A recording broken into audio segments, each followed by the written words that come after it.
இன்னைக்கு நம்ம வெப் 1.1 என்ன, வெப் 2.1 என்ன, அண்ட் வெப் 3.1 என்னங்கிறத ஷார்ட் அண்ட் ஸ்வீட்டாக பார்ப்போம். வெப் 1.1 1991 2004 வரைக்கும் இன்டர்நெட்டில் ஒரு விஷயத்தை நீங்கள் படிக்க மட்டும் தான் முடியும்.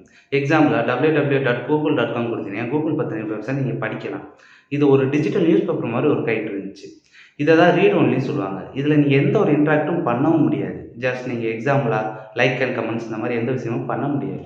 இதுக்கப்புறம் இருந்தால் வெப் 2.0 2004க்கு அப்புறம் டைனமிக் வெப்சைட்டில் என்ற பிறகு இன்டர்நெட்லேருந்து நம்ம எப்படி இன்ஃபர்மேஷன் கெட் பண்ணுவோமோ அதே மாதிரி இன்டர்நெட் நம்மளோட இன்ஃபர்மேஷனை கெட் பண்ண ஆரம்பிச்சிச்சு.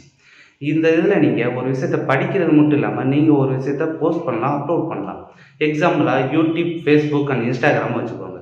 நீங்கள் ஒரு போஸ்ட்டை பார்க்கலாம் செய்வீங்க, உங்கள் போஸ்ட்டை நீங்கள் அப்லோட் பண்ணவும் செய்வீங்க. இதில் நீங்கள் இன்ட்ராக்ட் பண்ண முடியும். நீங்கள் லைக் பண்ணுவீங்க, கமெண்ட் பண்ணுவீங்க, இந்த மாதிரி விஷயம் இதில் பண்ண முடியும். இதுக்கப்புறம் வந்தால் வெப் 3.2 வெப் 2.0 நீங்கள் என்ன தான் நீங்கள் இன்டர்நெட்டை சேஃப் அண்ட் செக்யூராக யூஸ் பண்ணாலும் உங்களோட இன்ஃபர்மேஷன் செக்யூராக இருக்காது. இந்த வெப் 3.0 செக்யூராக இருக்கும்.